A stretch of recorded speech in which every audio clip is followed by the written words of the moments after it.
Hello dear student. Laws of motion की अगली कड़ी में आज देखने वाले हैं इक्विलिब्रियम ऑफ पार्टिकल के बारे में। यहाँ पर देखिए दो टाइप के इक्विलिब्रियम होते हैं, एक होता है ट्रांसलेशनल इक्विलिब्रियम और दूसरा होता है रोटेशनल इक्विलिब्रियम। ट्रांसलेशनल और रोटेशनल, तो हम आज सिर्फ देखने वाले हैं ट्रांसलेशनल इक्विलिब्रियम के बारे में। ट्रांसलेशनल इक्विलिब्रियम में क्या होता है, सबसे पहली चीज तो ये होती है बच्चों, कोई भी अगर पार्टिकल आप देखोगे तो कोई भी आप पार्टिकल देखिए, मान लीजिए यहां पर एक कोई बॉडी है that is in a state of rest और वैसे ही रखी गई है।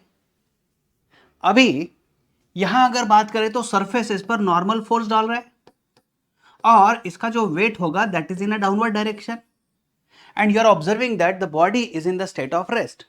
ठीक है, या फिर यह भी चीज हो सकती है the body is moving with constant velocity. दोनों चीजों को समझ लीजिए, या तो रेस्ट में है या मूविंग विथ कांस्टेंट वेलोसिटी है। ठीक है, अज्यूम कर लीजिए किसी एक लिफ्ट में है, किसी एक लिफ्ट में है and that lift is moving up और डाउन विथ कांस्टेंट वेलोसिटी। तो देखिए बच्चों, एक्सेलरेशन जीरो होना चाहिए।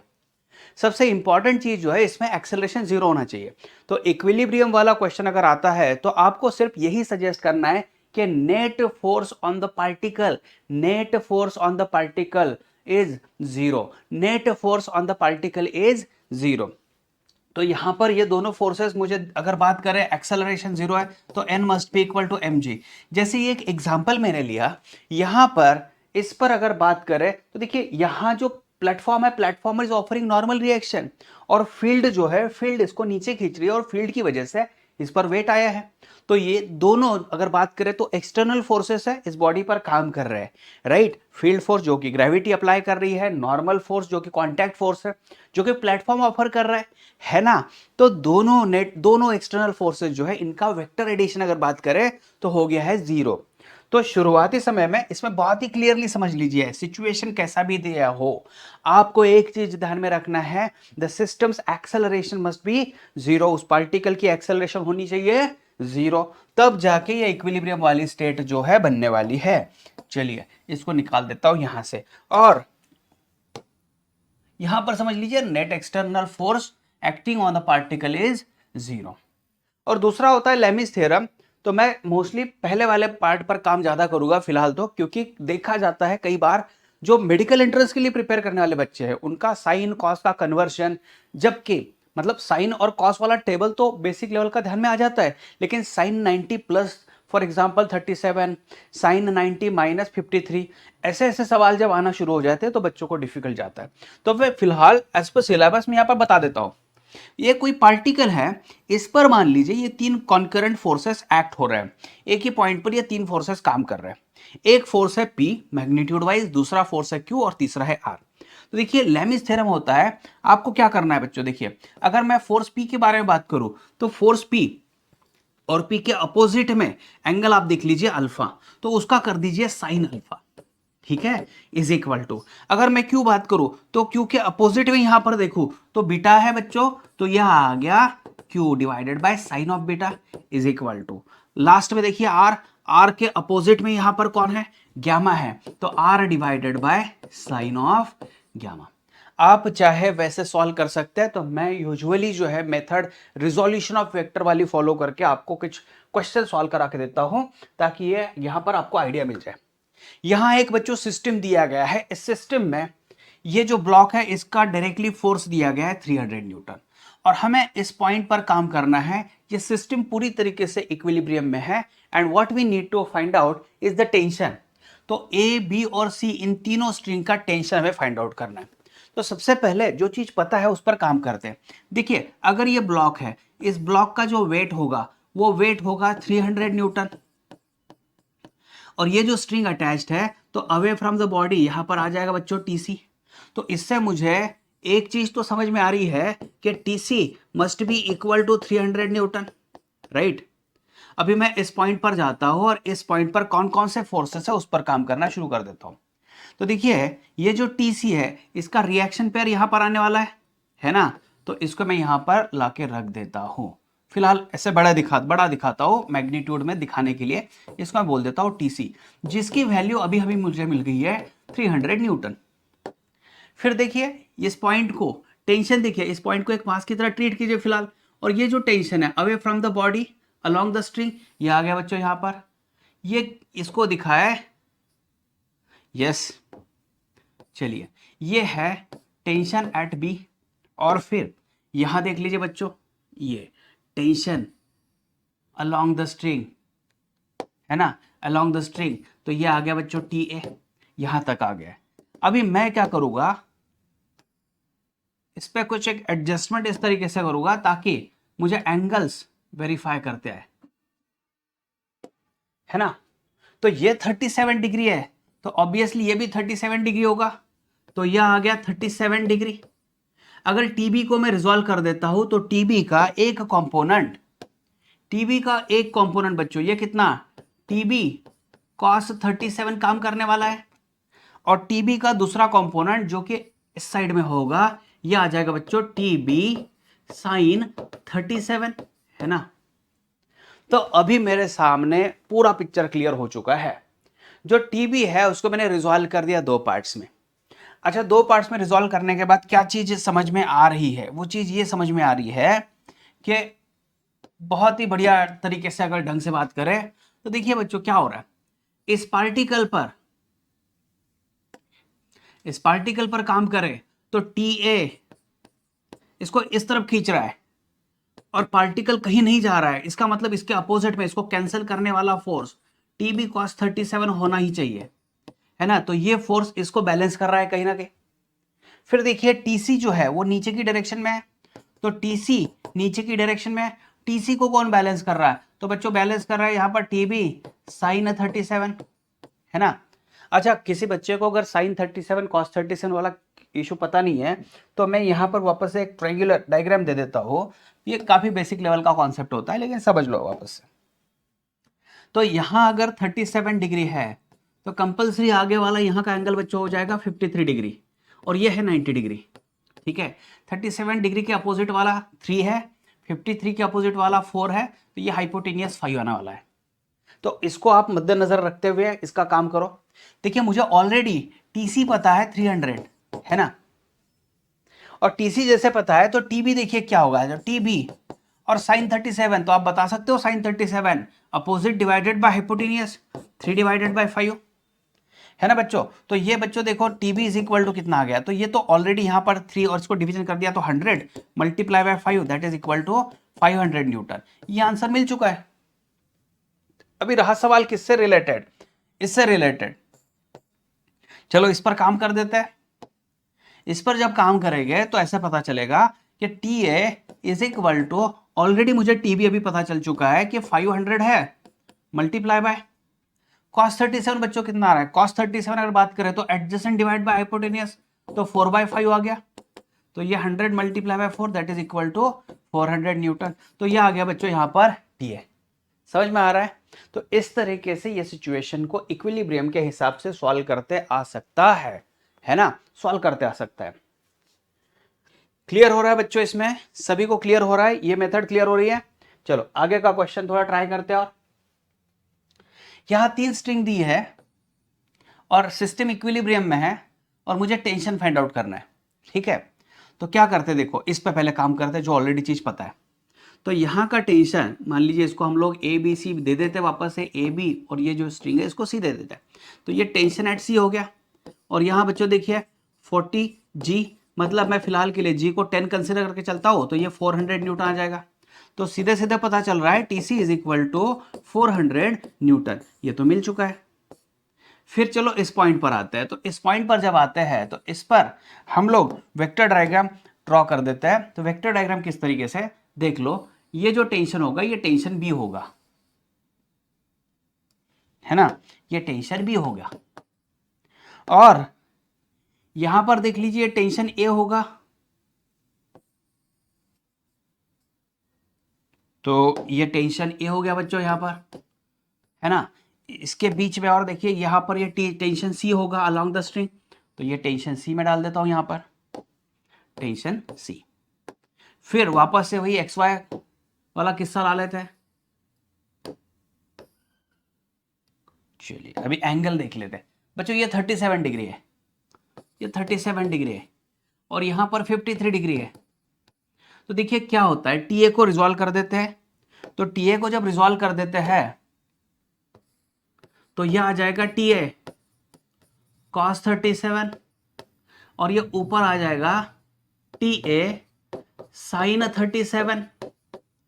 फिर TB को रिजॉल्व कर देते हैं, कलर अलग ले लेता हूं मैं यहां पर। तो TB को जब रिजॉल्व करता हूं तो यह आ जाएगा बच्चों TB cos 53 और यह आ जाएगा बच्चों यहां पर TB sin 53।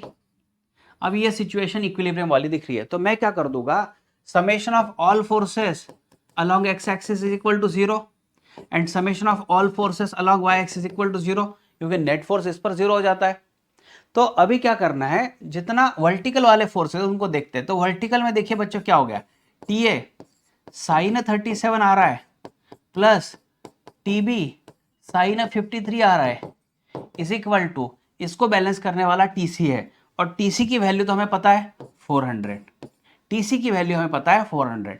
तो बच्चों ये आ जाएगा TA sin 37 3/5 प्लस TB लिख देता हूं sin 53 कितना आने वाला है, तो sin 53 यहां पर समझ लो, वापस से वही ट्रायंगल दिखा रहा हूं, तो sin 53 4 डिवाइडेड बाय 5 आ जाएगा, राइट है। 5 डिवाइडेड बाय 4 डिवाइडेड बाय 5 आ जाएगा इज इक्वल टू 400। तो ये कितना हो रहा है बच्चों देख लो यहाँ पे, तो TA 3TA प्लस 4TB, यहां पर मैं इसको लिख देता हूं ये 2000 है ना, इस इक्वेशन को ऐसे ही रखते हैं। फिर देखिए क्या होता है, summation along y axis x axis अगर बात करें, अलोंग x एक्सिस बात करें तो TA cos 37 को बैलेंस कर रहा है TB cos 53।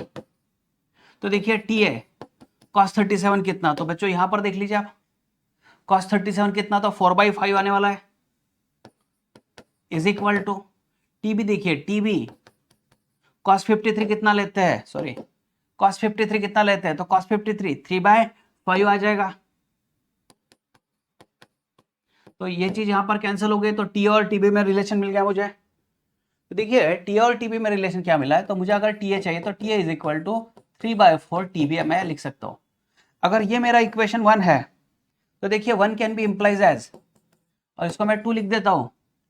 तो 1 में देखिए क्या होगा, थ्राइस ऑफ TA की वैल्यू, देखिए TA की जगह पर मैं लिख देता हूं 3/4 TB प्लस ये 4 TB इज इक्वल टू बच्चों आ गया 2000। तो ये कितना आ गया 9 TB है ना, प्लस 16 TB डिवाइडेड बाय 4 कर देता हूं इज इक्वल टू 2000। ये आ गया 25 TB, तो 4 को मल्टीप्लाई यहां कर देता हूं 8000। तो TB आ गया बच्चों, ये इसको डिवाइड कर दिया अगर 230 कितना आ जाएगा 225 आ जाएगा, राइट है ना, यस 320 या राइट, सॉरी टेबल में मिस्टेक हो गया यहाँ पर, राइट हाँ 8000 डिवाइडेड बाय 25। देखिए अगर क्या होता है मैथमेटिकल कैलकुलेशन में अगर गड़बड़ होती है तो कुछ इस तरीके से भी आप सॉल्व कर सकते हो। देखिए 4 मल्टीप्लाई बाय 2000 रख देता हूं, चलिए ठीक है। तो ये 4 मल्टीप्लाई बाय 2000 डिवाइडेड बाय 25 कर देता हूं बच्चों, ये आपको पता है 8 तो 80, ये आ गया 320। तो TB की वैल्यू तो 320 न्यूटन आ चुकी है। सिंप्लीफाई करते हैं ना, बड़ा बड़ा कैलकुलेशन करने के बजाय यहाँ पर सिंप्लीफाई कर देते हैं, तो ये आ गया। So therefore TA is equal to कितना आएगा, तो 3/4 into TB, so 3 multiply by यहाँ पर बच्चों आ गया 80, तो ये आ गया 240 है ना, 240 न्यूटन। तो बस इसी तरीके से सॉल्व करना है, आपको सिर्फ एक ही चीज पर कॉन्सेंट्रेट करना है, वो ये कि इस टाइप के केस में आपको वेक्टर्स को पहले तो रख देना है, एंड दोज वेक्टर्स मतलब यहाँ पर जो नॉन फोर्सेस तो टेंशन वाले हैं, फिर यहाँ पर वेट वाला था, तो इस पॉइंट पर काम करना है, तो इस पॉइंट पर कितने फोर्सेस काम कर रहे हैं, तो ये येलो लाइन में मैंने दिखा दिया, यहाँ पर येलो कलर में दिखा दिया। फिर देखा है कि ऐसे कोई कंपोनेंट है जो प्रॉपर x या फिर y से नहीं है, अलोंग नहीं है, तो उनको रिजॉल्व कर दिया। और रिजॉल्व करने के बाद मैंने इस तरीके से रिजॉल्व कर दिया कि इसका एक कंपोनेंट x एक्सिस पे आ जाए और एक कंपोनेंट y एक्सिस पे आ जाए। फिर देखा पार्टिकल तो इक्विलिब्रियम में, मतलब उस पर का नेट फोर्स जीरो होना चाहिए, तो summation of all forces along x axis zero, summation of all forces along y axis also zero. Clear हो रहा है बच्चों? चलिए बढ़िया। तो इस पर कितना आंसर मिल गया है ये, राइट, हमें 320 और 240 मिल गया। चलिए लास्ट केस यहां पे करवा लेते हैं इक्विलिब्रियम में। यहां क्या होगा, पूछा गया है सिस्टम इक्विलिब्रियम में और पूछा गया बच्चों अल्फा। तो सिस्टम इक्विलिब्रियम में तो ये तो वैसे भी क्लियरली सॉल्व हो सकता है, लेकिन फिर भी आपके लिए मैं थोड़ा डिटेल में इसको जाऊंगा सॉल्व करने के लिए। तो सबसे पहले इस पर काम करते बच्चों। देखिए इसका जो वेट होगा mg नीचे होगा, और ये जो टेंशन होगा ये टेंशन टी होगा। यही रोप इधर जा रही है, यही रोप इधर जा रही है, मतलब यहां पर भी टेंशन टी होना चाहिए, और ये पार्टिकल भी मास m है तो इसका mg होना चाहिए। सिस्टम इक्विलिब्रियम में तो यहां पर भी मुझे दिख रहा है t इक्वल टू mg, और यहां पर भी मुझे दिख रहा है t is equal to mg। ठीक है, तो वही रोप तो यहां पर भी आ रही है। तो इस पॉइंट पर अगर मैं बात करूं तो यस, इस टेंशन का जो एक्शन की तरह काम कर रही है, तो इसका रिएक्शन बच्चों आ जाएगा यहाँ पर, ये आ गया टी। मैं थोड़ा वेक्टर बड़ा दिखा रहा हूँ ताकि रिजोल्यूशन में दिक्कत ना आए। फिर वैसे ही यहाँ पर भी बच्चों आ गया टेंशन टी। अभी देखिए इसको रिजोल्व करते समय मैंने क्या बोला है, अगर कोई वेक्टर आपको दिख रहा है which is not properly along x axis और वाई एक्सिस, तो आप कुछ इस तरीके से मैनेज कर लो कि उसका एक कंपोनेंट एक्स एक्सिस को आ जाए और दूसरा कंपोनेंट वाई एक्सिस पे आ जाए। तो बच्चों देखिए यहां पर क्या होगा, इसका टी का कंपोनेंट है ना, टी का कंपोनेंट टी कॉस अल्फा ऊपर की ओर, और इस टी का भी कंपोनेंट ऊपर की ओर। इस टी का हॉरिजॉन्टल कंपोनेंट अगर बात करें यहां पर देखिए टी साइन अल्फा, और इस टेंशन का कंपोनेंट देखिए टी साइन अल्फा। हालांकि आप क्लियरली देख सकते हो कि ये कंपोनेंट इसको कैंसिल कर रहा है, एक दूसरे के अपोजिट है। और देखिए ये जो होगा, ये इसका वेट जो होगा डेफिनेटली √2 mg होगा। यही यहां पर टेंशन आता था, तो टेंशन की रिएक्शन, मैं थोड़ा इसको नीचे ले लेता हूँ, बड़ा दिखा देता हूँ। तो ये जो रोप होगी बच्चों, ये रोप यहाँ तक है, तो इसका जो कोई टेंशन होगा तो यही टेंशन का टी डैश, यही टेंशन का रिएक्शन टी डैश यहाँ पर आने वाला है। दिखाते समय थोड़े वेक्टर कम ज़्यादा हो रहे हैं, तो यूजुअली एक्सपेक्टेड ये होता है कि आप उतना ही दिखाओ, है ना। चलिए ये थोड़ा रोप कम पड़ गया वापस से, चलो इसका रिएक्शन टी डैश यहाँ पर आ गया। तो आपको क्या दिख रहा है, एक्स एक्सिस पर के जो फोर्सेस है वो जीरो हो गए, मतलब कैंसिल हो गए। एंड वाई एक्सिस पर अगर बात करें तो ये ऊपर की ओर T cos alpha plus T cos alpha 2t cos alpha is balancing that T dash. And what is T dash, तो यहां पर मुझे दिख रहा है ये सिस्टम इक्विलिब्रियम में, तो टी डैश का मीनिंग हो गया बच्चों √2 mg। तो मैं यहां लिख दूंगा √2 mg 2 मल्टीप्लाई बाय, तो टेंशन क्या है, टेंशन तो ऑलरेडी मिल चुका है mg, है ना। तो यह आ गया mg और यह आ गया cos अल्फा। mm और gg कैंसिल हो गया, तो cos अल्फा की वैल्यू बच्चों आ गई है √2 डिवाइडेड बाई 2, जो कि हो सकती है 1/√2, है ना, cos अल्फा। तो अल्फा आपको मिलना चाहिए 45 डिग्री। होपफुली आपको समझ में आ गया होगा। चलिए थैंक यू वेरी मच।